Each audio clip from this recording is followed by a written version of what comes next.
Bonsoir à toutes et à tous et bienvenue dans le Club Pancho. Ravi de vous retrouver pour un nouveau numéro en live sur Twitch.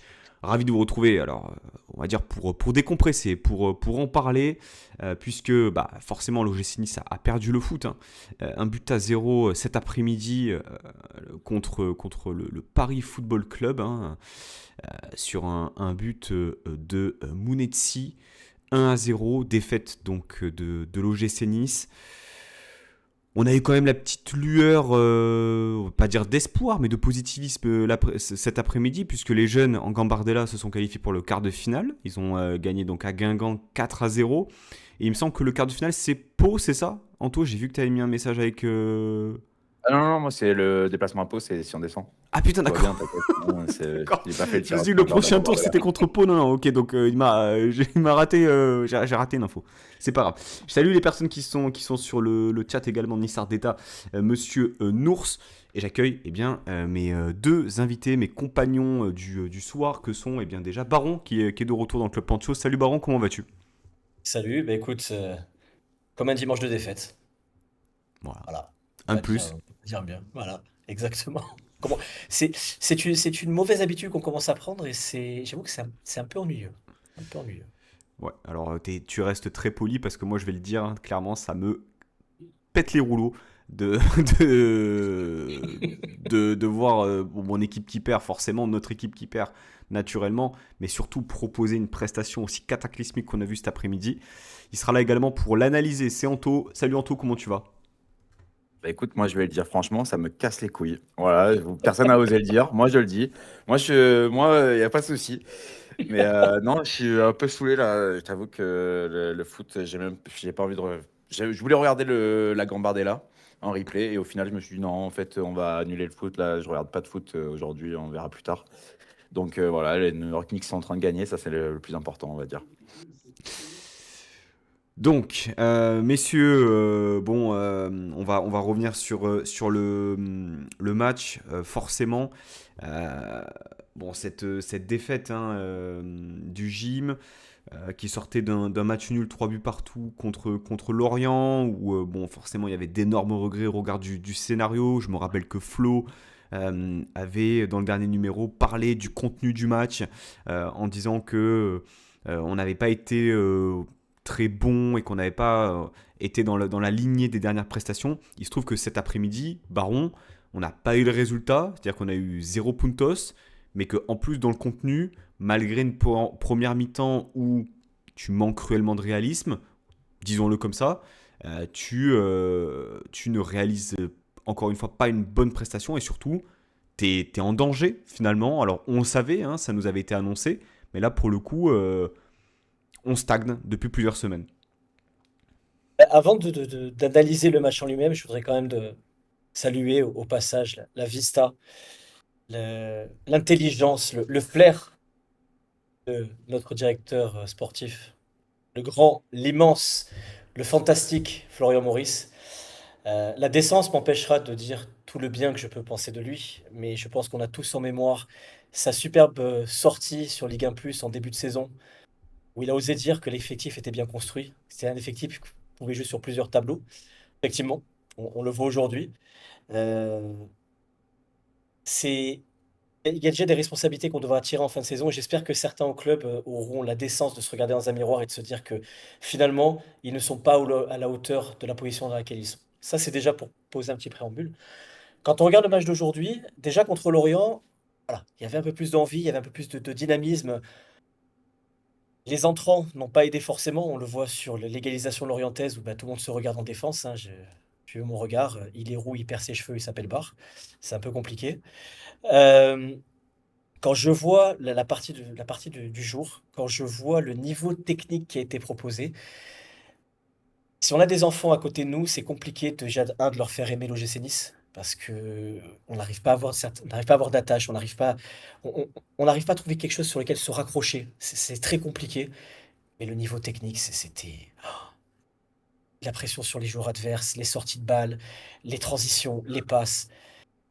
J'ai eu l'impression de revenir il y a, ce que je disais tout à l'heure en préambule, il y a plus de 15 ans en arrière, quand on dépendait des autres pour éviter de descendre. Et d'ailleurs, à ce sujet, Bah, j'ai c'est ce toujours qui est en une train de se grande... passer, hein. Ouais, Je mais m'excuse, hein, c'est pour mais ça- mais on est exactement là, comme on disait tout à l'heure. Lille qui marque grâce à Ngoy, merci Monsieur Nathan Ngoy. Voilà, on en vient à remercier les clubs adverses de pallier à notre médiocrité. Et là encore une fois, j'espère sincèrement qu'au club, certains regardent ça et se disent non, je ne suis pas à ma place ici. Mais j'ai vraiment eu cette sensation que oui, on était revenu à des grandes heures du gym où on comptait sur les autres. Personnellement, j'ai une statue à l'effigie de Varane dans mon jardin parce que c'est grâce à lui qu'on ne descend pas il y a quelques années. Et là aujourd'hui, enfin, c'est Auxerre prend un point. mm. Si je dis pas de bêtises, aujourd'hui on a quoi? 5, 6 points d'avance. On marque le pas. Les prochaines journées, tu reçois Rennes. On va jouer Paris. On va jouer Lens. On va jouer Lille. Et on a un effectif qui, pour moi, à l'heure actuelle, tel qu'il est, ceux qui joue sur le terrain, et on n'a pas Wai, c'est tout juste milieu de tableau. Et encore, je fais insulte à certaines équipes de milieu de tableau en L2. Donc la situation n'est pas critique, elle n'est pas grave, elle est catastrophique. Voilà. Donc disons les choses comme elles sont. Le niveau de jeu n'est pas au maximum. Et encore une fois, ce qui me fait le plus de peine, c'est que j'aurais aimé qu'on s'énerve en disant les joueurs ne donnent pas. Et même pas. Aujourd'hui, j'ai eu l'impression d'avoir des joueurs qui donnaient le maximum de ce qu'ils pouvaient donner. Ils ne pouvaient pas monter plus haut. Ils ne pouvaient pas faire ce petit rien. Voilà. Voilà, on en est aujourd'hui. C'est compliqué, mais voilà. Merci le Bon, gym. Anto, donc pour compléter ce que nous dit Baron, le gym au soir de la 24e journée est donc 15e avec 24 points. Et effectivement, donc Auxerre 16e en a 18. Il y a 6 points d'écart, donc 2 victoires entre le 15e et le 16e, donc place de barragiste. Bon, je pense qu'à ce moment-là de la saison, et on l'a déjà dit dans l'émission, même si on aime le foot, on va éviter de trop juger le contenu, même si effectivement, c'est ce qui te permet normalement d'avoir voilà, des fondations, des bases dans le jeu, etc. Il faut des points en taux. Et même quand tu es bon, je crois que c'était Bertie ou toi qui disais ça, quand tu es bon, t'as pas de réussite ou t'es pas réaliste. Et quand t'es pas bon, ben en fait, tu perds quoi. Ouais, c'est inquiétant, c'est inquiétant. On y reviendra aussi parce que ça va marquer le match, je pense, après que chacun nos avis, mais les décisions arbitrales de ces dernières semaines, elles sont pas dans notre faveur. C'est quand même beaucoup de signaux des équipes qui vont très très mal et qui sont au bord du précipice. L'avantage, c'est qu'il y en a d'autres avec nous, ce qui des fois n'arrive pas. Donc ça, on peut s'estimer heureux. Mais ouais, c'est très compliqué. Il y a, dans le contenu, ça régresse. Il y a des explications. Je pense avoir mis le doigt sur certaines, mais on va en reparler. Mais dans le contenu, ça régresse et dans les résultats, ben, ça ne marche pas. Tu dois gagner contre Lorient. Vu le scénario du match, au final, tu ne prends qu'un point. Et ce soir, je pense que tu ne dois au moins pas perdre contre Paris pour les laisser derrière toi et ne pas leur redonner la confiance avec un nouveau coach. Et au final, bah, c'est manqué sur les deux occasions. Donc, ouais, c'est compliqué.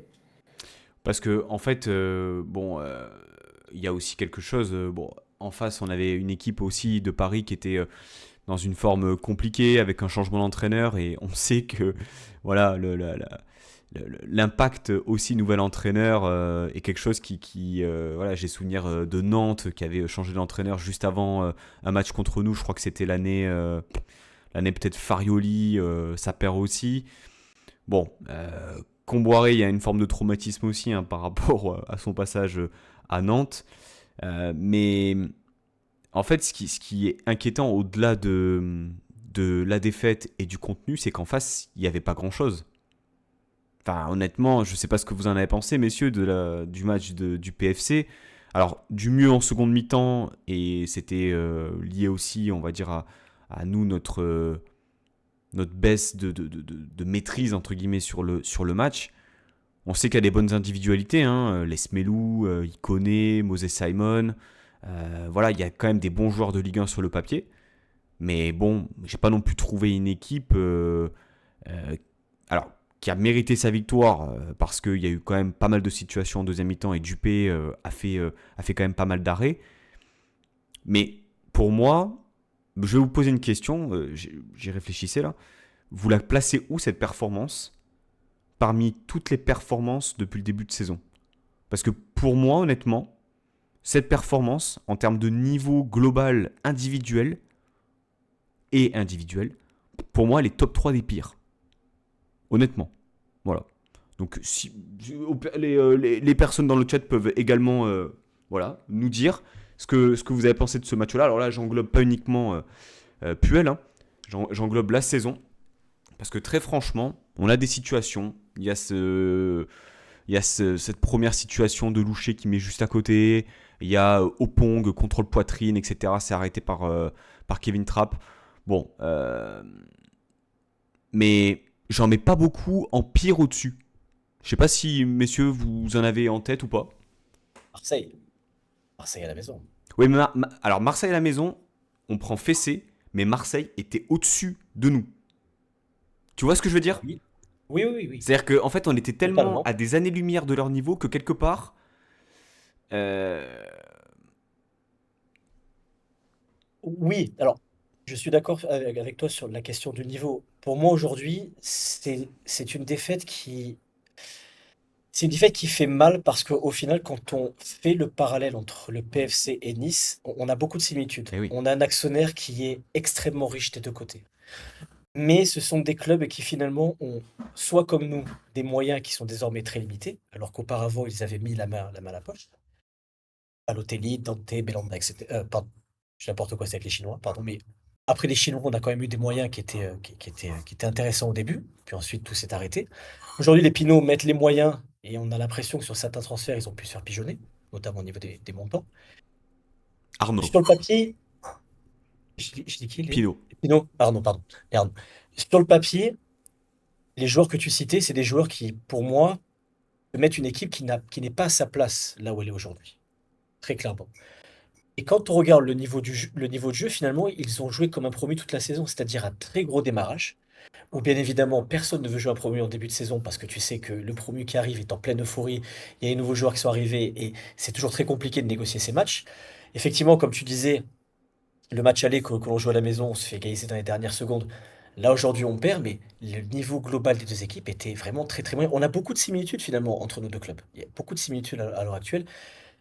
Mais en termes de contenu de jeu proposé, rien que sur la première mi-temps, quand je regardais les momentum qui étaient affichés par Ligue 1+, la première mi-temps est très clairement à l'avantage du OGC Nice. Mais, encore une fois, on sent très clairement une équipe qui n'est pas en confiance, des joueurs qui ne sont pas en confiance. On joue, on, on ressent vraiment qu'on joue la peur au ventre. Le contrôle poitrine frappe de Opong, n'importe quel joueur qui est à sa place tente une volée. N'importe qui. Moi, je trouve que pour le coup, son geste, il est très propre. Son enchaînement, il Il est est, très propre. C'est il est juste que propre. Trapp sort vite, et parce que c'est Oui, pas un attaquant aussi, je pense. je suis d'accord. Mais dans une autre situation, un Wai, je reste persuadé qu'il aurait jamais fait ça. En- des- Dans une situation différente, encore une fois, pour moi, on a une équipe aujourd'hui. On a malheureusement, on joue beaucoup de malchance depuis plusieurs saisons. On a beaucoup de blessés, etc. On a, je sais plus combien, le record de nombre de croisés, etc. Il nous manque des aboyeurs, il nous manque des leaders. J'ai encore ce souvenir de Dante qui se fait littéralement bouffer sur une phase défensive, et j'ai de la peine pour le personnage qu'il représente pour notre club. Mais à un moment donné, malheureusement, on a une équipe qui a été construite sans réel meneur, sans joueurs qui sont prêts à prendre les devants. Et puis, ceux qu'on attend des meneurs aujourd'hui ne le font pas. Un Morgan Sanson qui est capitaine, c'est un agneau. Mais est-ce que finalement, on avait mieux aujourd'hui à proposer sur le terrain en tant que capitaine? On l'a donné à Barre, ça l'a complètement fait s'écrouler. Complètement. Donc là, aujourd'hui, quand tu me parles de prestations dans le top 3, je te rejoins, je suis d'accord. Mais j'ai envie de la pondérer parce que je me dis qu'au final, aujourd'hui, malheureusement, cette 15e place, c'est le véritable reflet du niveau actuel de cette équipe. Et ce qui m'inquiète le plus, c'est pour revenir à ce que tu disais tout à l'heure, moi, ce qui m'inquiète le plus, c'est que j'ai la sensation qu'on n'a pas une équipe qui est mentalement prête à aller chercher un maintien. C'est ça, moi, surtout, qui me fait peur. Anto, cette prestation, tu la mets où dans le classement des purjas qu'on a. T'as eu le temps peut-être de cogiter un peu? C'est la pire sous Puel déjà. Mais non, je pense qu'en fait, on a un peu zappé aussi ce qui s'est passé sous Aise, mais je pense qu'il y a beaucoup de matchs qui sont en dessous sous Aise que ce qu'on a eu là. Malgré tout, on a des occasions. Après, on n'en met aucune au fond. Il y a l'occasion de Loucher, ce Opong. Je pense qu'il y a une ou deux fois où on joue très mal les coups. que vous le vouliez ou non. Je suis pas forcément quelqu'un qui parle beaucoup d'arbitrage d'habitude, mais là, cette fois-ci, bah, ça rentre en jeu. À une demi-heure, on peut se retrouver à 11 contre 10. Parce que bon, Les Melou, ce qu'il fait. Dans d'autres matchs, j'ai vu des rouges siffler pour moins que ça. D'autres fois aussi, ça glissait, comme l'a si bien dit le cher commentateur de Ligue 1+. Il y a ces deux pénaltys. Chacun juge, mais voilà, il peut y avoir pénalty. Bah, Donc, ça justement, te change la vision, en fait. Ça te change la rapidement, vision. toi, en taux par rapport à ces deux Ouais. situations, qu'est-ce que t'en penses? Bah, déjà, pour moi, Les Melou, s'il prend rouge, c'est normal. En vrai, s'il lui décalque la jambe, enfin, le geste est non maîtrisé, donc voilà. Et sur les deux pénaltys, pour moi, il y a pénalty. C'est-à-dire qu'au bout d'un moment, quand tu as un arbitre qui va check la VAR et qui regarde qu'un angle, surtout au ralenti, alors ça aussi, c'est un débat, mais regarder tout au ralenti, pour moi, ça te fausse complètement tout. Parce que ce qui fait aussi le charme du football, c'est que ça va très vite. On s'en rend pas compte. Des fois, il y a ce débat rugby, foot, où les gens tombent plus vite. Mais quand il y a un mec à 30 km/h qui arrive sur toi, bon là, c'est pas le cas, mais ben, c'est pas pareil que quand tu regardes ça au ralenti où ça va à 2 à l'heure. Et là, il n'y a qu'un angle qui est checké. Comme d'habitude, sur les autres équipes, ça check 18 angles où tu sais, il y a des caméras, tu savais même pas qu'elles existaient. Nous, un angle, pas penalty. La deuxième, Boudage, bah, il est passé, il se fait faucher. Alors après, oui, il est frêle, oui, il tombe, mais c'est son jeu. Quand c'est Dembélé, ben, pour tout le monde, c'est évident. Quand c'est Boudage, parce qu'il est un peu plus frêle et que c'est un joueur technique, ben, il simule. Enfin, je suis désolé, hein. J'ai regardé pas mal de matchs cette année. On est le seul club à avoir pris des cartons jaunes pour simulation. Je savais même pas C'est qu'ils en vrai mettaient que encore. pour le coup, Enfin, sur ce match-là, on prend 2 cartons jaunes pour simulation sur une situation de penalty. Il y a Soka06 qui nous dit alors pour moi, il n'y a pas penalty sur Boudache, mais il n'y a pas carton pour simulation. Et il n'y a pas erreur manifeste sur Carlos, donc pas de VAR. C'est vrai que la première situation sifflée donc par Hakim Ben c'est donc penalty pour le GC Nice avec une faute sur Kevin Carlos. Alors, il y a un contact que moi je juge comme étant assez léger, où il tombe facilement. Moi, ça ne me choque pas qu'il soit revenu sur cette décision au sujet de Kevin Carlos. Par contre, le fait qu'il ait déjugé sa décision et qu'il lui mette jaune pour simulation, je trouve ça dur en fait. Parce mais que attends, mais simulation, pour moi, il y a une forme de... comment dire, tu en fais des caisses. J'ai pas le souvenir que Kevin Carlos ait exagéré sa chute ou ait contesté. Et oui, Et mais je termine regarde juste, le ralenti. Baron, et après je te donne la Oui. parole. Pour moi, il y a pénalty sur Boudache, par contre. Pour moi, il y a pénalty sur Boudache, parce que même si on peut dire que c'est lui qui va à l'impact, etc., il fait sa course, il prend le dessus sur De Smet. Je ouais, sais plus qui est le défenseur à je ce crois moment-là qu'il sur je lui. crois qu'il est- Pour moi, il y a pénalty sur Boudache. Et alors, pour le coup, ne pas siffler pénalty dans un premier temps, et surtout lui mettre jaune pour simulation, alors que lui non plus n'a pas réclamé un pénalty, n'a pas contesté la décision. Alors, il fait part de sa surprise, on le voit sur son visage, mais je trouve ça extrêmement, extrêmement dur. Enfin, c'est grotesque. J'ai le souvenir que Boudache, c'était, je crois, contre Ludo Goretz, il exagère vraiment, je crois, sur un dribble, il tombe, etc. Là, pour le coup, il avait pris jaune pour simulation et c'était logique. Mais là, honnêtement, enfin, voilà. Après, effectivement, comme tu le dis, Anto, ça fait plusieurs semaines qu'il y a des situations litigieuses, mais je suis pas à l'aise non plus avec ça, parce qu'il faut pas non plus oublier notre niveau de jeu global aussi, quoi. C'est-à-dire que, Non, mais ça, d'accord, mais du coup, tes discours, ils fonctionnent pas ensemble. C'est-à-dire que tu me dis il y a 10 minutes qu'on est en attente de résultats plus que de contenu dans la situation où on est. Et du coup, là, tu me mets le contenu. Mais en réalité, le fait est que si à la 20e minute, Kevin Carlos, parce que moi, je ne comprends pas comment on ne voit pas penalty, c'est-à-dire que quand tu as un mec qui a un pied qui est pris par le tacle d'un joueur, il y a penalty. Parce que là, dis-toi qu'il avait positionné son pied d'appui, sa prochaine chose, c'est de frapper. Après, peut-être qu'il l'aurait mis dans les tribunes, j'en sais rien, mais il l'aurait frappé. Aujourd'hui, le pied, il est pris. Tu regardes tous les angles, sauf celui qu'ils ont regardé, c'est net et précis. Et même celui qu'ils ont regardé, bah, tu le vois que la jambe, elle est sur le pied. Enfin, ok, il Clairement. tombe. Mais et je pense qu'en plus, alors Kevin Carlos, lui, il a le défaut inverse, c'est qu'il est tellement gros, enfin, épais. pas en Imposant. poids, hein, mais il est tellement grand et costaud que ben, quand il tombe, ça fait impressionnant en plus. Donc, je pense pas qu'il en rajoute énormément, lui, en réalité. Mais si à ce moment-là, tu as le penalty que tu le transformes, après ça, on ne sait pas, hein, tu peux quand même le louper. Mais si tu le transformes, tu as un 0, le match n'est pas du tout le même. Et peut-être que là, à ce moment-là, ben, toi, parce qu'on l'a vu, on a manqué de technique dans ce match. Et c'est pour ça aussi que, et notamment nos deux joueurs techniques, Morgan Sanson et Sofiane Diop, ont été horribles.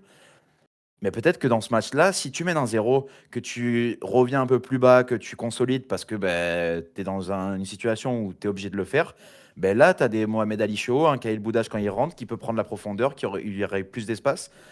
Et le match, peut-être qu'on n'a pas la même vision à la fin. Certes, c'est du football fictif, mais tu es obligé de le prendre en compte. Il y en a trop, en plus dans ce match, il y a trop de situations bizarres et qui tombent toujours encore du mauvais côté de la pièce pour l'OGC Nice. Et je pense que vous avez vu aussi ce classement qui est sorti où l'OGC Nice est le club qui est le plus pénalisé par les décisions arbitrales. À l'inverse, Lorient est le club le plus favorisé. Nous, aujourd'hui, sur ce classement qui était sorti, je crois que Nice devrait avoir 3 points de plus. Donc on va venir encore en rajouter ici. Pe- Ce que tu disais, Anto, sur ça, je suis d'accord avec toi, le pied d'appui est pris par Kebal. C'est une évidence, il lui retombe sur le pied d'appui. Maintenant, ce qui est ennuyeux, comme on disait, enfin comme tu disais, c'est Kevin Carlos, 1,90 m, 100 kilos, frigo américain Samsung qui fait multifonction. Ici, Multifonction, t'es sûr? multifonction pour un frigo, pas pour un joueur de Ah foot. oui, Mais d'accord. voilà. On précise, hein, parce Mais que là, j'ai cru voilà. que tu me parlais Benzema là quand tu disais Non, non, multifonction. non, non, non, multifonction frigo. Euh, il n'a pas besoin d'en rajouter des autres. Pour moi, s'il n'en rajoute pas, la situation, elle se discute même pas. Quand l'arbitre lui met le jaune, en fait, quand on regarde les images, le penalty y est, qu'on ne le siffle pas, je comprends même pas. L'arbitre, en fait, ne sanctionne pour moi l'excès que Kevin Carlos met en tombant. Et je suis d'accord avec vous, hein, Ouais, je vois ta tête. c'est ultra sévère, hein. Mais on est d'accord. Mais dans d'autres situations, ça siffle facilement. Nous, on a bien pris des pénaltys avec des mains collées au corps. Voilà. On n'a rien qui tourne pour nous. Voilà, ça c'est déjà une réalité. Boudache, comme je vous l'ai dit tout à l'heure en préambule, j'avais pas vu l'action, je l'ai revu. Pareil, ne pas siffler pénalty sur ça, alors que le joueur a pris l'ascendant sur son adversaire. Nous, on a pris des pénaltys pour moins que ça. Hmm. Donc, aujourd'hui, on a cette espèce de spirale négative où les décisions arbitrales vont pas pour nous, le niveau technique, il est pas bon, les joueurs, ils jouent avec la peur au ventre, on n'est pas prêt à jouer notre survie, etc. Je vous le dis sincèrement, les gars, hein, si cette année on descend pas, on descend plus jamais, hein. On Alors, descend plus jamais, hein. on va pas non plus être dans le catastrophisme, Non, non. parce que effectivement, comme on l'a dit, hein, il y a des candidats quand même qui sont un peu plus ambitieux que nous dans cette optique de descente, et heureusement. Mais on va reprendre peut-être les choses dans l'ordre, hein, parce que quand même, il y a une certaine structure à adapter et adopter, surtout dans cette émission. Prenons déjà la composition, messieurs, avec eh bien, la titularisation de Djoumaba. Ça faisait un petit moment qu'il n'avait pas démarré un match. Anto, ça fait suite à quelques matchs 2-3 de mémoire de Dante un peu plus compliqués, hein. On a ce souvenir, voilà, de la situation à Lyon, voilà, le match contre Lorient aussi, où c'était pas incroyable. Est-ce que pour toi cette titularisation de bas faisait sens finalement avec la dynamique, et surtout sur le fait que Dante avait quand même pas mal enchaîné, chose qui ne lui était jamais arrivée de la saison? Alors, je pense que c'est un des choix les plus cohérents qu'il y a eu dans le 11, tout simplement parce que dans 3 jours, enfin 4 jours, on joue en Coupe de France. Donc je pense que Dante, là, sera présent. Que déjà, il a du mal maintenant à faire 90 minutes sur un match, donc lui donner 270 minutes en une semaine, je pense que c'est impossible. Donc je pense qu'il veut le faire souffler. Et il y avait ce plan, je pense, défensif où Thierry Immobilier, il avance pas d'un copec. Et on va lui mettre une armoire à glace sur lui. Et c'est le cas de Jumaba qui l'a contrôlé, enfin voilà, c'était un combat quand même sur le terrain. Donc je pense que c'est pour ça. Parce qu'après, même au-delà de ce choix-là, si, je pense que ça avait été un autre adversaire, un autre numéro 9, peut-être un peu plus rapide, un peu plus vif. Peut-être qu'il aurait mis Mendy à la place de bas, mais je pense que c'est logique de Dante, puisqu'il sera présent dès, euh, enfin, je pense dès le début du match contre Lorient dans 4 jours, quoi.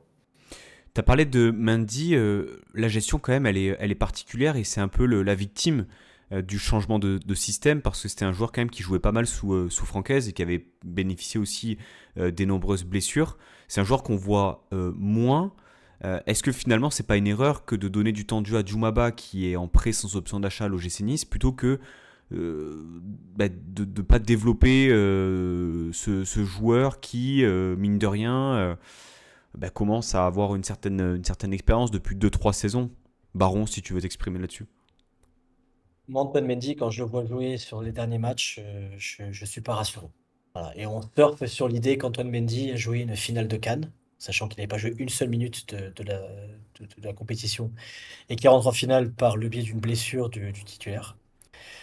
Quand je le vois jouer contre Lorient, pareil, alors encore une fois, après contre Lorient, il joue à un poste qui n'est pas le sien, et c'est pas rassurant. Enfin, je veux dire, à un moment donné, on en revient à ce qu'on disait, le manque technique, Hmm. enfin, c'est compliqué. Après, Djoumaba, malheureusement, je vais être très partial. Quand il était à Lens, je le trouvais très bon. Là, aujourd'hui, je trouve que même Gérald Sid était plus coordonné dans ses mouvements que ce mec-là. Et Dieu sait que Sid, c'était quand même très compliqué, hein. Mais pour moi, Djoumaba, en fait, Djoumaba, c'est quelqu'un qui peut être très bon dans une équipe qui est en confiance. Dans une équipe qui est en difficulté, où on attend de certains joueurs d'avoir de l'impact, de la puissance. Regardez la passe qu'il fait en fin de match à Klose. Rien que ça, techniquement, comment vous voulez montrer ça à des enfants pour qu'ils aiment le foot? Enfin, pour moi, c'est catastrophique. Donc voilà, bah, je serai malheureusement trop partial. Je ne vais pas avoir un avis qui sera comment dire, pondéré. Je souhaite vraiment que cette personne disparaisse de notre club le plus rapidement possible. Mais malheureusement, si on doit être objectif, qu'est-ce qu'on a comme solution de remplacement? Dante, malheureusement, aujourd'hui, c'est en fin de course et ce n'est pas lui l'aider que de faire ce qu'on fait avec lui aujourd'hui. Mendy, c'est très compliqué. Bombito blessé, Ndiachimili est blessé. On n'a vraiment, vraiment pas beaucoup de solutions. Donc, on fait, contre mauvaise fortune, bon cœur. Mais c'est sûr qu'on est quand même en droit d'attendre que les joueurs qui soient sur le terrain se dépouillent un minimum. Je ne serais pas gêné de perdre 1-0 si je vois que les joueurs qui sont en face de moi ont vraiment donné 200% de ce qu'ils pouvaient. Et on se dit, ok, bon, bah là, on n'y arrivera pas. Là, réellement, j'ai pas cette impression-là. Et Djoumaba, pour moi, c'est un très bon symptôme. À l'inverse, Opong, on a de très bons débuts. Ça a été plus compliqué par la suite. Là, maintenant, il revient de mieux en mieux. En mieux. Et voilà, pour moi, ce sont des joueurs qui devraient jouer à côté d'eux avec des mecs d'expérience comme Dante pour gagner en expérience, gagner en maturité. On leur a donné les clés du camion en leur disant, voilà, démerdez-vous. Mais encore une fois, ils sont beaucoup trop jeunes, ils n'ont pas Hmm. cette maturité. Combien de buts idiots on a pu encaisser sur des mauvais placements, sur des mauvais gestes? Voilà. Je leur en veux comme j'ai du mal à leur en vouloir parce que malheureusement, on est une équipe qui manque totalement d'expérience à tous les niveaux. Et comme je disais tout à l'heure, les joueurs dont on attendrait cette expérience-là, les Sanson et autres, ils ne sont pas du tout au rendez-vous. Pas du tout. Puisqu'on parle du secteur défensif, juste une info que vous avez sans doute vu passer. Abdelmonem et Ndaychimi ont fait leur retour avec le groupe élite cette semaine qui jouait contre, je crois, Grasse. Il y a eu une victoire donc 2-0 sur des buts de Thiago Gouveia et de Tanguy Ndombele. Ils ont joué une mi-temps, 45 minutes je crois, pour les deux joueurs. Et concernant Bombito, le retour, du moins la reprise, est prévue pour la première quinzaine de mars. Donc ce serait imminent pour le défenseur central canadien. Euh, Anto, est-ce que tu avais quelque chose à rajouter par rapport à ce qu'avait dit Baron vis-à-vis de Djoumaba, vis-à-vis de la charnière, du choix, Antoine Mendy? Pour moi, Antoine Mendy aussi, il paye la canne en fait. Même pas qu'il ait fait la finale, qu'il ait pas joué, peu importe. Mais les deux Sénégalais, ils payent leur canne très longue. Et le fait que quand Puel arrive, il y a une nouvelle dynamique. Et il s'appuie sur cette dynamique qui peut-être va s'estomper là. Parce que je pense que le bilan, on le fera aussi à la fin de la semaine prochaine. Enfin, après le Rennes, quoi. Mais je pense que ouais, il le paye aussi. Donc forcément, retour dans une défense à 4 pour lui, c'est un peu compliqué. Klose est le titulaire indiscutable à droite, donc forcément, si on doit l'utiliser, c'est défenseur central. Maintenant, moi j'aime bien Antoine Mendy. Je pense que on aurait besoin de lui actuellement, dans l'idée, parce que l'impact qu'il peut mettre et l'agressivité et le cœur qu'il met, c'est ce genre de joueur dont on a besoin aussi dans une lutte pour le maintien. Donc à voir. Et pour Djoumaba, ouais, trouve. Je suis pas aussi alarmiste. Je trouve que depuis dès janvier, c'est plutôt pas mauvais. C'est pas incroyable, mais c'est pas mauvais. Et puis, ouais, par contre, on est d'accord, on a que ça, donc ça, c'est pas un souci. Le seul truc, c'est que, on peut le dire aussi, c'est un échec de l'OGC Nice, c'est l'échec de ne pas avoir préparé Dante. Ça fait des années qu'on le dit. Il n'y a personne qui est préparé pour prendre la succession en termes de leadership, enfin bref, on n'a rien appris avec Dante. Enfin, on n'a rien appris avec Dante, mais on n'a rien transmis de Dante à quelqu'un pour enchaîner après lui. Donc, ça, c'est une faute professionnelle, c'est comme ça. Melvin Barr était également de retour en tant que titulaire. Il était rentré en cours de match la semaine dernière contre Lorient. Jonathan Klaus également titulaire. La semaine dernière, il était malade et était rentré à la mi-temps. Double pivot Sanson Van Noot, c'est du classique. Et puis devant, on avait donc Diop dans l'axe, Louché à gauche, Shaw à droite et puis Kevin Carlos devant. Bon, messieurs, moi j'ai quand même une question à vous poser au-delà des choix. Il y a eu un move, on va dire un choix fait aussi par Puel dans le même calibre, du même calibre, on va dire, celui fait la semaine dernière, c'est-à-dire que il fait sortir Kevin Carlos à la mi-temps pour recentrer Shaw et faire entrer Boudache. Alors attention, faire entrer Boudache, ça se comprend, c'est peut-être le joueur offensif qui aujourd'hui peut apporter vraiment quelque chose et une différence. Par contre, est-ce que vraiment, selon vous, Kevin Carlos méritait de sortir Baron sur ce match-là? Moi, je trouve personnellement que c'est assez dur parce qu'il a été quand même plus visible, il a été plus utile, on l'a touché, on va dire, dos au jeu. La situation de penalty, qui n'en était pas une, c'est lui qui allait la chercher. C'est sévère, je trouve. Et puis, quelque part, moi, ce que je n'aime pas surtout, c'est de voir Shaw dans l'axe. Voilà. Tu disais quelque chose de très juste tout à l'heure. La sortie de Kevin Carlos nous déséquilibre. Alors, si on s'en tient uniquement à son rendement, le rendement est insuffisant. Et ça, on le sait depuis le début de saison avec Kevin Carlos. Malheureusement, c'est très compliqué. Pour moi, c'est un joueur qu'on devrait utiliser un peu comme un Giroud avec un avant-centre qui tourne autour de lui. Parce il a une très bonne conservation de balles. C'est l'un de ses gros avantages.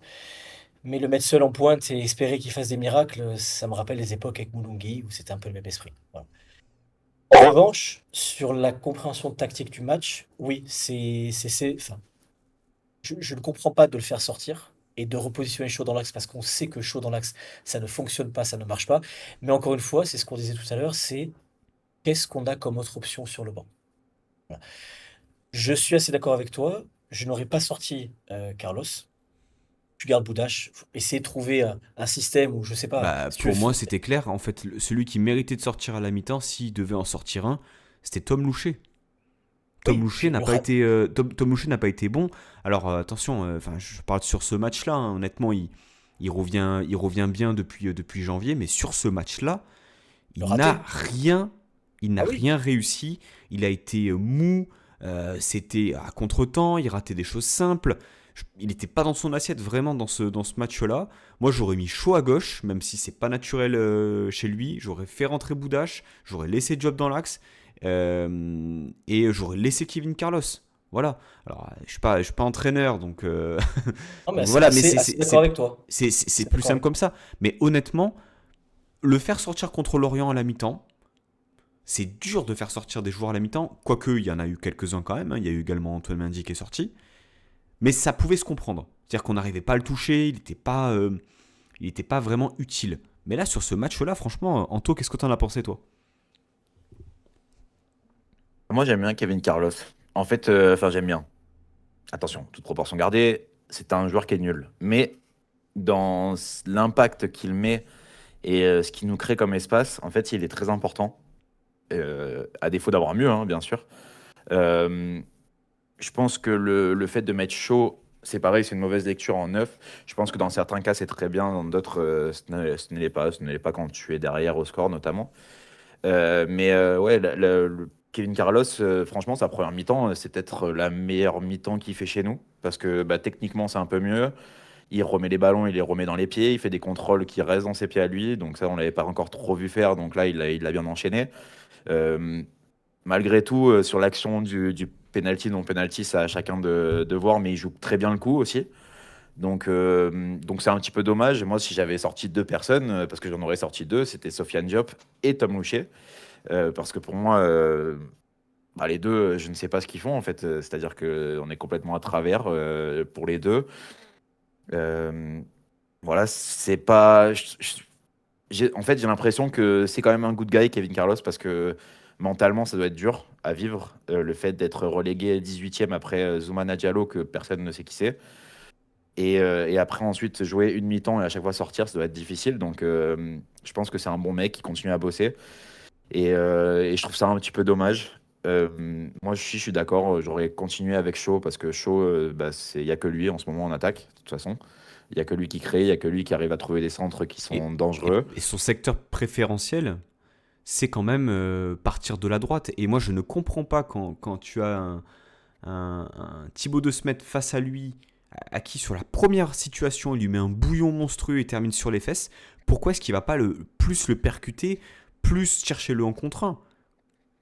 En fait, j'ai pas compris Parce que les pourquoi on ballons, ils était. n'arrivent pas bien, en fait. C'est-à-dire que au bout d'un moment, tu as Morgan Sanson et Sofiane Diop, ils n'ont pas été capables de faire deux passes.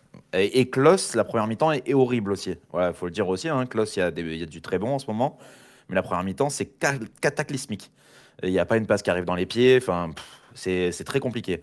Et du coup, bah, il est seul. C'est pour ça qu'on n'arrive pas à jouer. C'est-à-dire que tes joueurs techniques, bah, ils passent complètement à travers. On l'a vu, hein, malgré tout, à la fin du match.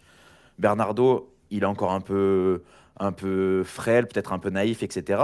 Mais en tout cas, quand tu as un joueur qui, dans l'impact, est là et qui, quand il fait une passe, ça arrive dans les pieds de son coéquipier, bah, c'est un peu plus simple pour avoir des occasions. Et bah, à la fin, finalement, c'est lui qui s'en crée le plus d'occasions. Donc, en fait, le problème de Mohamed Ali Chaud dans cette première mi-temps, c'est qu'au bout d'un moment, bah, pour moi, on fait un bon début de match.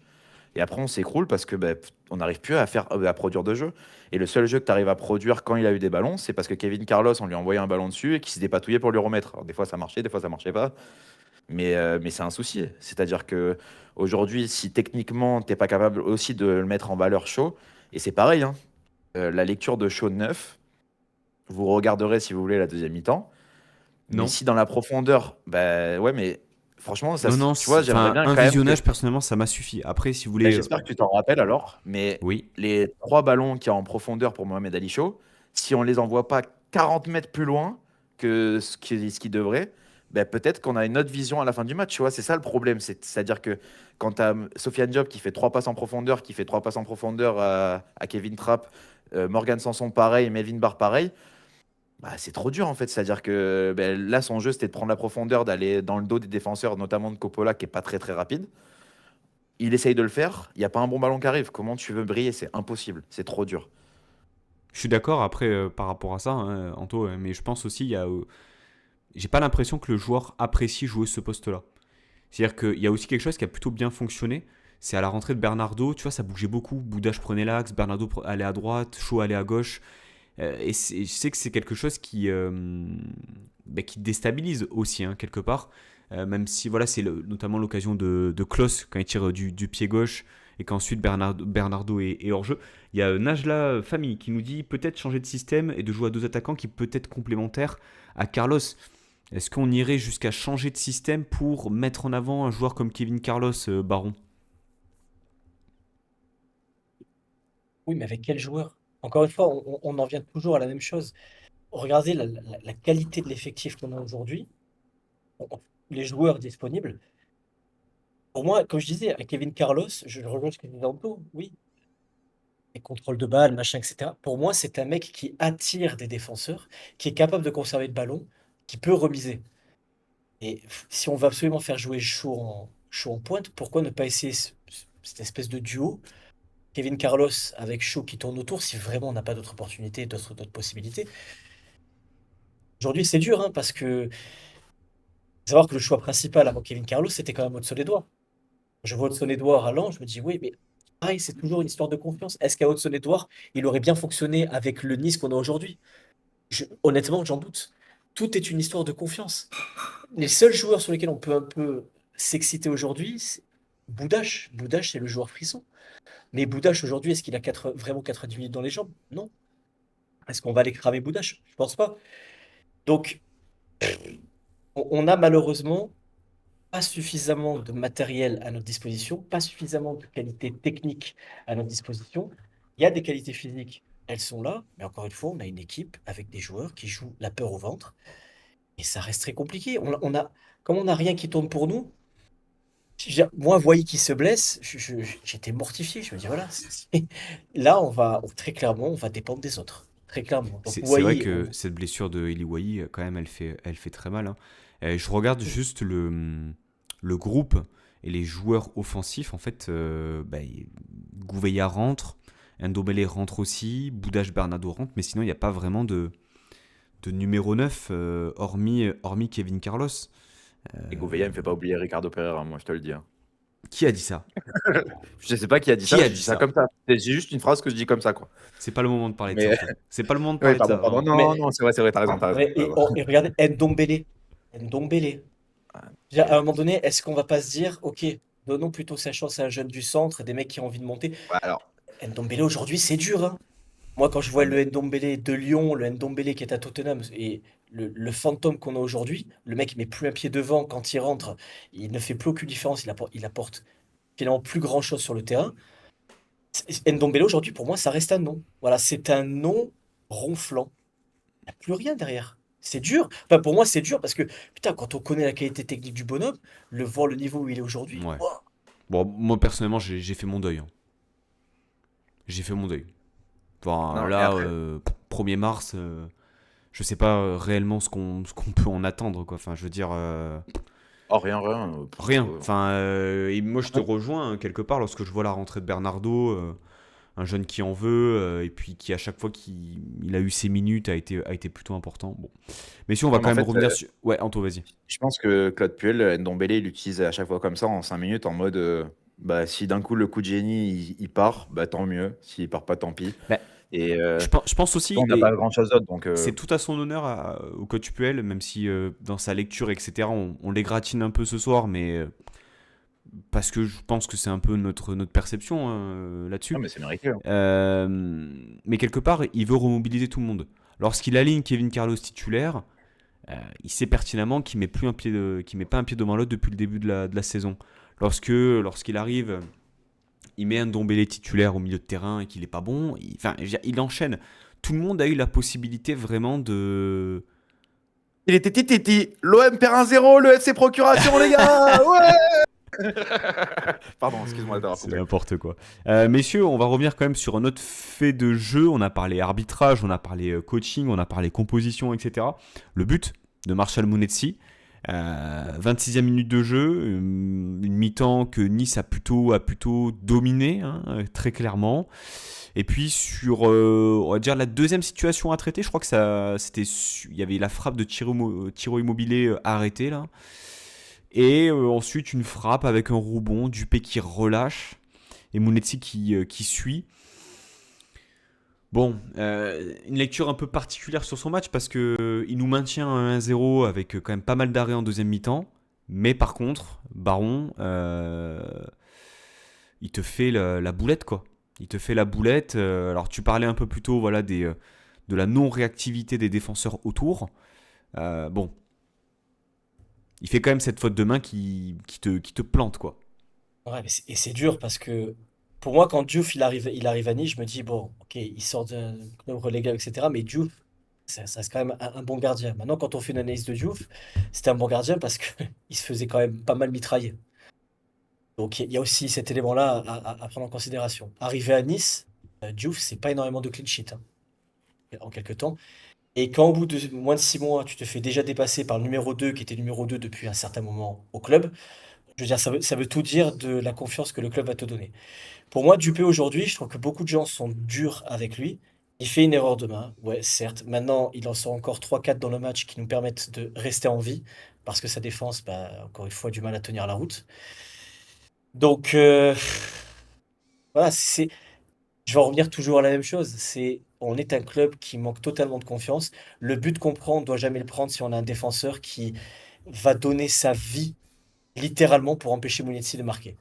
Quand je vois juste l'immobilisme sur le ballon relâché par Dupé, le défenseur qui bouge pas, Mounetzi qui peut venir allumer comme un sauvage sous la barre, qu'est-ce que vous voulez que je vous dise, les gars? C'est la première chose qu'on apprend à l'école de foot, c'est on ne lâche pas son marquage, on ne lâche pas le ballon des yeux. Voilà. Eh ben on l'a vu immédiatement. Voilà, Qu'est-ce que dire?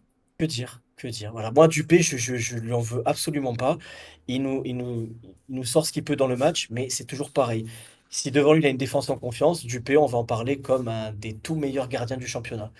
Là, aujourd'hui, ben, on pourra se dire, ben, peut-être qu'à la fin de saison, on sera à égalité avec Auxerre, mais le but qu'on n'a pas pris au Paris FC nous permet de pas jouer les barrages. Ouais. C'est terrible, hein? C'est Mm. triste, hein?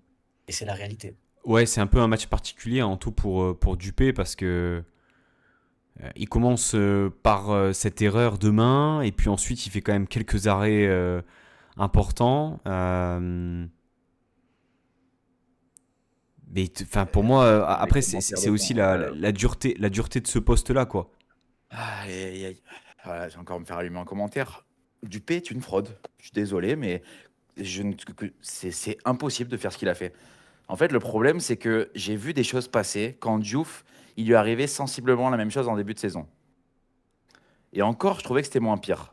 Mais déjà, tu ne peux pas relâcher ça, c'est pas possible. C'est pas une frappe de fou, les gars. C'est pas Roberto Carlos, je suis désolé. Moi, je dis Simon, sympa et tout, mais tranquille. Et après, mais en- ok, bah peut-être il aurait pu y aller, il aurait pu mettre le pied. Je suis d'accord, mais relève-toi. Tu te relèves, en une seconde, tu es sur le ballon, il est devant toi le ballon. Tu peux pas être aussi passif que ce qu'il a fait. Enfin, moi, franchement, Dupé, bah, tu sais ce que j'en pense. De toute façon, j'en ai déjà parlé ici. Moi, je pense que c'est pas du tout un bon gardien. Je ne comprends pas pourquoi c'est lui qui est titulaire et je m'enlèverai pas ça l'idée de toute la saison.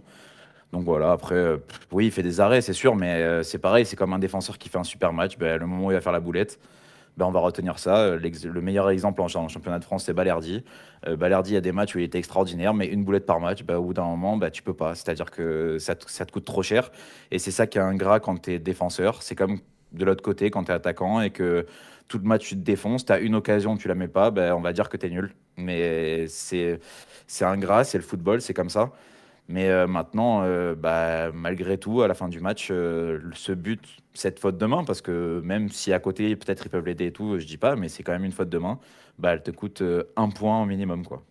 Donc, ouais, c'est dur. Soka006 qui nous dit Dupé, difficile de lui en vouloir, mais les défenseurs ont en effet un temps de retard. Bon, c'est Diouf qui jouera eh bien, mercredi soir, ce quart de finale de Coupe de France à Lorient.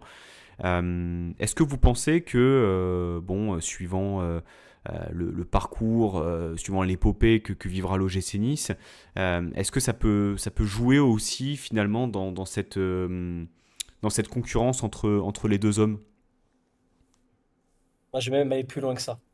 Je dirais que c'est ce parcours qu'on peut faire en Coupe de France qui va conditionner l'état d'esprit et la mentalité de cette fin de saison. C'est-à-dire que là, on va jouer Lorient, Lorient qui est bah, sur une pente plutôt ascendante, avec des joueurs qui nous ont fait mal quand ils sont venus jouer chez nous. Et ils ont surtout un ascendant psychologique parce qu'ils ont réussi à revenir de 3-1 à 3-3. Donc ils ont cet ascendant psychologique sur nous. Et surtout, ils sont favoris sur le Et papier. surtout, sur le papier, ils sont favoris. Maintenant, j'ai envie de te dire, ne soyons pas l'OGC Nice, soyons Carquefou qui affronte Marseille. Et jouons comme si on était un promu qui jouait pour la première fois à la C'est télé. fou de dire ça. Non mais c'est, non Quelle mais c'est, horreur. Non, mais je comprends l'idée, hein, mais mais c'est, c'est fou. mais c'est fou, mais c'est une réalité. Je veux dire, aujourd'hui, qu'est-ce qu'il nous reste à nous raccrocher cette saison pour rêver? Je pense qu'on a eu la saison la plus cataclysmique Un depuis au rachat. moins 15 ans. Un rachat. Ouais, Ouais. Euh, j'en rêve, hein. J'en rêve. ah oui, Je rêve il y a vraiment. que ça pour on se raccroche qu'à Ouais, ça. Et non, la mais ce que je Gambardella veux aussi, dire, hein. La il te- Gambardella surtout. Non, non, la Gambardella, je suis d'accord avec toi, Anto. bah, la Gambardella, elle est rassurante parce que je te dis que derrière, finalement, il y a peut-être des jeunes qui vont pouvoir venir taper à la porte. Et je pense que ces jeunes-là, ils auront plus de mérite à jouer que des mecs comme Ndombele Watt, quoi, qui sont sur le banc, qui pour moi ne méritent plus d'être En dans le plus, 11, dans le 15. ça sera plus facile parce qu'en Ligue 2 et tout, c'est un peu plus bas le niveau. Donc, comme ça, ils auront un temps Arrête, d'attente. mais non, Ah, je commençons rigole, pas. je rigole. Mais Je comment ça? rigole, je rigole, je Non, mais rigole, je ce rigole. que, ce que, ce que je veux dire, c'est que pour moi, c'est ce momentum-là. Et on a entre guillemets une chance, c'est qu'un mec comme Puel, c'était un chien de la casse quand il était à Monaco. Et j'espère qu'il va arriver à les conditions en disant voilà, les gars, il vous reste pas grand-chose aujourd'hui, mais si vous arrivez à sortir quelque chose contre l'Orient, contre l'Ogre, contre le Manchester City de l'Armorique, les gars, il y a peut-être quelque chose à faire. Voilà. Mais si on se fait taper contre l'Orient, si tu perds 1-0 contre l'Orient avec un vieux but dégueulasse marqué sur un ballon qui rebondit sur le dos de Diouf après une frappe sur la barre transversale, ok, c'est la vie, c'est comme ça, c'est pas grave. Maintenant, si tu te fais éliminer en prenant 4-0 à Lorient en sortant ton équipe titulaire, euh, Est-ce que les vous gars, pensez vraiment que ce match et ce parcours, ça va être quelque chose qui va, on va dire, apporter de la confiance créer ou recréer une dynamique, ou au contraire, même s'il y a une épopée, il y a quelque chose, ça peut voilà, griller de l'énergie et voir les chances de se maintenir réduire. Enfin, vous voyez la question, est-ce que c'est quelque chose qui peut être vécu positivement par le groupe Négatif. ou pas? Ça reste quand même des compétiteurs, ça reste des joueurs de haut niveau. En théorie, un parcours en Coupe de France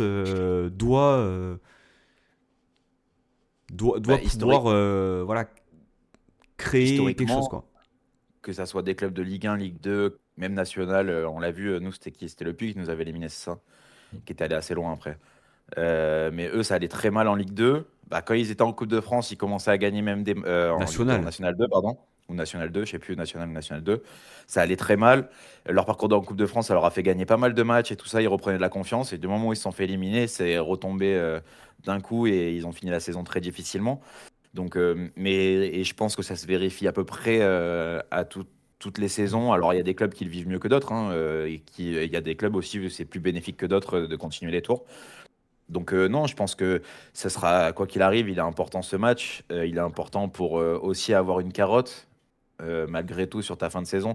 Alors, le maintien, oui, c'est une chose, mais malgré tout, pouvoir avoir un titre à 3 matchs de toi, bah, c'est quand même quelque chose qui te permet d'aller à l'entraînement peut-être avec un peu plus de sourire, un peu plus d'envie. Et enfin, je sais pas si vous voyez ce que je veux dire, mais c'est C'est censé le être côté motivé. positif, quoi. Voilà, c'est une carotte positive. Le maintien, c'est une carotte plus négative qui est plus dure quand même à accepter. Donc oui, ça va être important. Et surtout, alors on aurait sensiblement une équipe type, except Sofiane Diop du coup qui ne pourra pas être là. Mais je pense que aussi, enfin j'attends de Claude Puel que il y ait certains qui soient aussi mis aussi sur la touche, même si c'est des cadres, mais certains qui ne méritent pas en réalité de jouer pour le club en ce moment, que ce soit Morgan Sanson, Sofiane Job, ça tombe bien, il a pris un rouge, Melvin Barr, c'est des mecs qui, la Gambardella, c'est bon, on est passé, maintenant, récupèrent quelques jeunes, tant pis, eh ben, on continue à lancer des jeunes, je sais Ouais, pas, mais tu sais Everton, bien que sur un quart de lancer- finale, que tu joues le maintien ou pas, Anto, t'as envie de mettre la meilleure équipe possible. Tu vois, on a mais quand même il y a quand même cette possibilité qui existe que tu fasses un match solide qui te permette de sortir Lorient, qui euh, oui, est ouais, sur une bonne mais saison, a fait un très bon match la semaine dernière contre nous, est sur une non, mais bonne dynamique, on le sait. oui, Tu mais sais ça, que je suis d'accord avec toi, mais c'est quoi ta meilleure équipe en fait? C'est-à-dire que pour Bah toi, est-ce que justement, je vous Morgan pose la question, Sanson, il messieurs, fait partie de ta meilleure équipe? vous partez avec qui mercredi soir?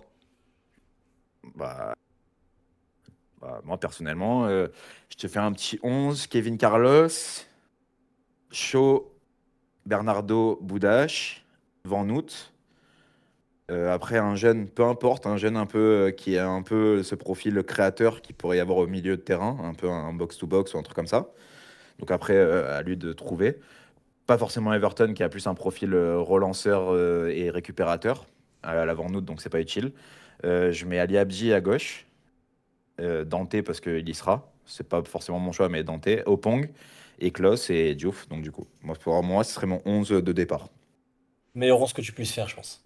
C'est c'est- c'est- c'est le meilleur 11 que tu puisses sortir à l'heure actuelle. Le problème, c'est que derrière, c'est ton meilleur 11 et quand tu regardes ce qu'il y a sur le banc, bah, tu sais que malheureusement, les remplaçants ne risquent pas d'apporter l'impact nécessaire. Et en ça, je suis assez d'accord sur le fait de dire, OK, il y a des jeunes qui arrivent sur une pente hyper ascendante dans la Gambardella. Tu peux les féliciter de cette qualification en Gambardella, continuer à jouer sur ce momentum, en faire rentrer peut-être un ou deux pour qu'ils apportent cette touche enfin, complètement euh, pas folle, mais de la nouveauté, de la fraîcheur, un peu comme le fait Boudache à chaque entrée. Mais voilà, aujourd'hui, de toute façon, qu'est-ce qu'il nous reste? Il nous reste cet espoir de s'accrocher au fait de dire, on peut aller créer un exploit à Lorient. Je ne sais pas si on se rend compte du niveau de déclassement auquel on est arrivé. Aller créer un exploit à Lorient. Moi, franchement, je serai le coach aujourd'hui, je suis même le président River, mais pour motiver les joueurs, je vais leur placarder tout ce qu'avait sorti Ferry, tout ce qu'il a fait pour nous emmerder, pardon, hein, je parle mal, mais sur le sujet Ben Arfa quand il a signé chez nous. Mais je mettrai tout ça dans les vestiaires. Rappeler à tout le monde à quel point un club comme Lorient, putain, qui est désormais fait partie d'une multipropriété, qui est une goutte d'eau dans, dans une multipropriété, comparé à l'OGC Nice qui historiquement enfin, est un club qui pèse beaucoup plus en France que le FC Lorient. faut aussi aller à l'orgueil, il faut parler à ces joueurs-là avec de l'orgueil. C'est ça qui nous manque aujourd'hui. On parle toujours de cette mentalité, machin et compagnie, mais les gars, vous la voyez sur le terrain, la mentalité? Vous voyez un peu ce côté, bon, on est on va se donner. Ils se dépouillent pas, les mecs. Moi, Mais à enfin, l'inverse, sur le match de cet après-midi, au-delà du contenu, etc., moi j'ai trouvé qu'ils étaient tous. Ça jouait très doucement. Il n'y avait on va dire, il y a d'intensité dans il les y a de la transmissions. résignation. Il n'y Il avait y a de pas la de résignation. dédoublement. Ça allait pas Non, chercher la profondeur. Ça jouait dans les pieds. Et il y a des honnêtement, mecs résignés. ouais, enfin, j'avais l'impression Mais qu'on en fait, avait joué, qu'on avait joué en milieu de semaine, que les types étaient cramés et comme si en fait ils étaient déjà sûrs d'être maintenus ou sûrs de descendre. Et enfin, je veux dire, on a quand même joué le PFC qui était un point derrière nous au classement, au démarrage. On était 14e, ils étaient 15e. Enfin, c'était un match qui était ultra important à la base. Et en fait, je pense que on a vu une équipe qui n'était pas du tout au rendez-vous. C'est-à-dire que dans ce genre de match, effectivement, le football, des fois, passe un peu à côté, quoi. Et nous, on a été trop là-dedans. On a été trop scolaire. On a été beaucoup trop simple. On s'est pas dépassé. On s'est pas arraché, en fait, pour aller chercher quelque chose. Et ça, c'est pas normal. Ça, c'est pas normal parce C'est- que on a joué une équipe qui avait la tête dans le seau. Et puis, bon, il n'y a pas non plus une grosse ambiance. Enfin, je veux dire, on n'était pas non plus en terrain hostile. Je veux dire, il y avait un parquage niçois qui était quand même ultra bien garni, avec sans doute la session de Palegi qui était présente. Enfin, je veux dire, euh, honnêtement, moi, c'est vraiment les attitudes et qui m'ont fait un peu peur. Sur ce match, messieurs, avant qu'on se tourne rapidement sur également la semaine prochaine, hein, parce qu'on a parlé de la Coupe de France, mais également un match en championnat qui va être marrant à suivre. Euh, Vos top et flop, je vous ai pas demandé de les préparer en amont, je vous prends un peu à froid, messieurs. Euh, qui veut démarrer? Top, flop, vous y allez pour les deux. Et puis, vous pouvez également argumenter, bien sûr. Hein, ça va de toi. Écoute, dans les tops, je te dirais la percée du soleil en première mi-temps, qui était quand même plutôt pas mal. C'est plutôt agréable de jouer avec un terrain qui est ensoleillé. La pelouse, La pelouse? plutôt de bonne facture, de bonne qualité. Ouais, Paris, c'est surtout que pas la Samara. veille, il y a eu un match. C'est qui? Ouais. Stade français? Oui, oui, je crois que c'est ça. Ouais. Super, ça aussi, hein, ça c'est un truc. T'es à Dans Paris, quoi. Mais bon. dans les tops, tu as la structure du set que je trouve plutôt belle, plutôt harmonieuse, avec des très beaux plans, des très beaux arrière-plans sur ça. Voilà. Non, après, si on doit vraiment parler sur les tops et flops, je te dirais, enfin, après pour moi, c'est dans les flops, c'est globalement l'équipe, comme tu disais, la mentalité, l'état d'esprit, mais parce que nous, on le voit avec nos yeux de supporters, on a travaillé avec des joueurs qui se muent pour le maillot, malheureusement, faut pas oublier que ça ne reste qu'un, pour certains, pour la plupart, ça ne reste qu'un travail. Ils représentent un blason aujourd'hui, ils en représenteront un autre demain. Un Morgan Sanson a peut-être perdu un peu en crédibilité, mais demain il part de Nice, il aura toujours un autre club qui viendra le chercher. Voilà, donc ça changera pas beaucoup. Pour moi aujourd'hui, je vais pas mettre un top, mais voilà, j'aime de plus en plus ce que je vois de Boudache.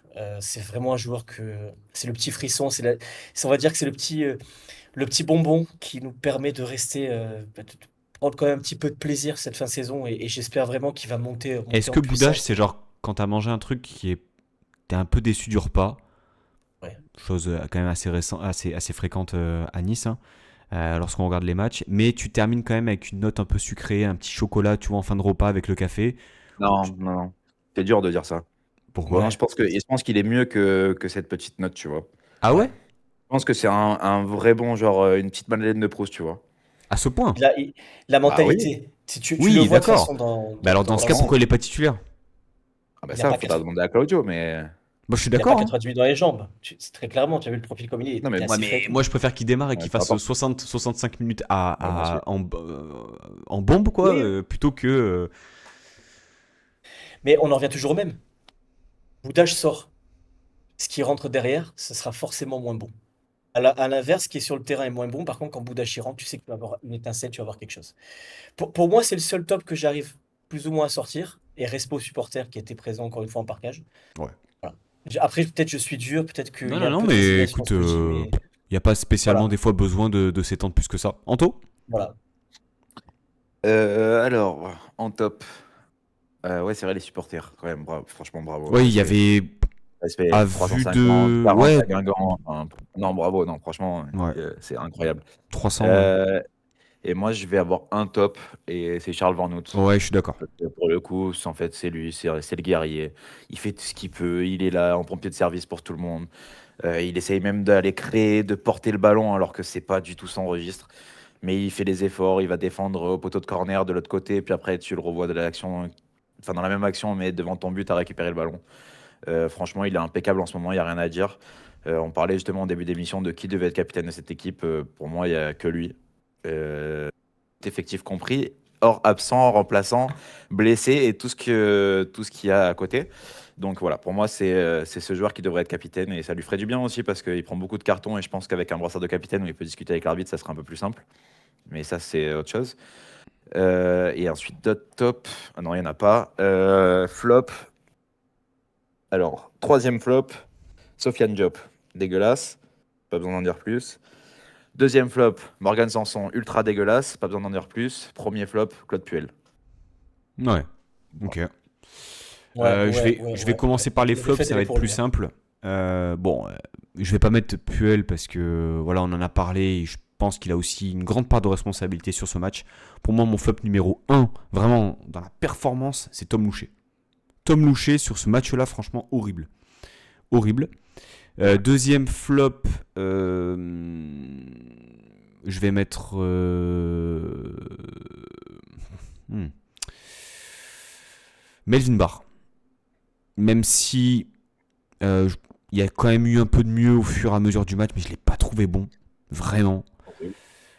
Enfin, je veux dire, je pense que sa deuxième est peut-être moins pire que la première, mais au global, la performance. Mais c'est toujours un peu pareil, hein, comme beaucoup de joueurs, finalement, lorsqu'il revient, etc.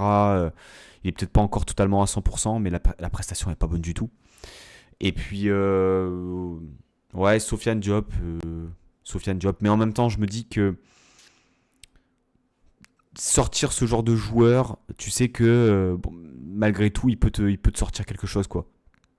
Enfin, il peut apporter un peu de magie, quoi. En fait, le truc, c'est que. Alors, est-ce que peut-être qu'il est très affecté par le ramadan aussi? C'est pas facile à Oui, c'est gérer. vrai. Chacun le gère. Et celui qui en parlait le mieux, c'était Benzema qui disait qu'il y avait certains qui ça dérangeait pas du tout et certains où c'était plus dur. Donc, peut-être que c'est dur en ce moment pour lui parce que bah, ça équivaut à peu près la période où là, il est un peu moins bien. Après, ce qu'on peut pas lui enlever à Sofiane Diop, pour le coup, c'est que au pressing, dans l'envie et tout, il y est. C'est juste qu'il n'arrive pas à faire une passe, quoi. Et ça, c'est terrible parce que bah, justement, c'est vrai qu'on attend cette passe qui va créer un changement et où tu te dis, bon, bah, peut-être qu'il fera que ça du match, mais au moins il va bien la faire. Et elle n'arrive pas du tout, peu importe qu'il joue 90, 60, 45 minutes. Donc ça, c'est très difficile pour lui. Ouais. Messieurs, rapidement, on n'en a pas parlé. La semaine prochaine, Nice accueillera le Stade Rennais après voilà, ce quart de finale de Coupe de France. L'occasion de voir et de revoir Francaise, entraîneur d'une autre équipe. Au-delà de l'importance forcément très forte de cette rencontre aux enjeux divers, hein. Rennes se repasse pour les places européennes et puis le gym est toujours englué dans le fond du classement et va se battre jusqu'au bout pour rester en Ligue 1. Aise sera de retour à l'Alliance avec, on va dire, une deuxième partie de mandat très compliquée, des résultats en berne et puis surtout une cassure globale avec les joueurs, la direction, voilà, le staff, je ne sais pas exactement, mais en tout cas, il est parti. Voilà, l'épisode, bien sûr, de l'après-Lorient a laissé a laissé beaucoup de traces. Juste une simple question, messieurs. Comment va-t-il être accueilli selon vous par les supporters de l'OGC Nice, par la pop Aura-t-il, alors non pas une ovation, mais des applaudissements respectueux? Ou aura-t-il une bronca? Aura-t-il une banderole moqueuse, intimidante ou de remerciements? Comment est-ce que vous vous positionnez par rapport à ça? Parce que, bon, euh, il y a le grand public, on va dire, qui suit l'OGC Nice de loin. Il y a les personnes qui sont assez proches de la sphère du club, des supporters et qui étaient présents également lors du rassemblement au centre d'entraînement. Baron, t'en penses quoi?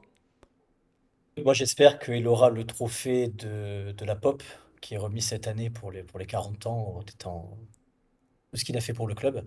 J'espère qu'il aura un trophée de la double langue d'or, qui serait une première, hein, finalement, pour nous. Mais non, bien évidemment, on espère qu'il va se faire ruer comme pas possible. Bien sûr qu'on espère ça. Cet homme a menti sciemment dans les yeux de supporters lors de la descente ACE. Il a dit des choses en face de certains supporters qui ont été remontés, qui sont vérifiables, qui sont vérifiés, pour ensuite jouer avec le club pour absolument se faire virer, toucher les indemnités. Non, j'adorais Francaise, personnellement. Je sais qu'Anto, c'est pas ton cas du tout, mais j'adorais Francaise. Mais j'attache beaucoup d'importance aux valeurs et aux principes. Tu peux être quelqu'un de mauvais dans ton travail, par contre, si tu as des principes, des valeurs, que tu es droit, je peux avoir du respect pour toi. Pour moi, aujourd'hui, cet homme-là prouvait que il n'avait pas beaucoup de droiture, il n'avait pas beaucoup de colonne vertébrale, et ces dernières semaines qu'il a eues au club ont montré que finalement, ben, déjà le fait qu'il ait re-signé jusqu'en 2029, c'était déjà un premier signe. Ça sentait déjà pas très bon. Mais là, clairement, voilà. Après, je comprends, hein, ça reste un employeur, c'est son employeur, machin compagnie, donc on reste dans une relation employé à employeur.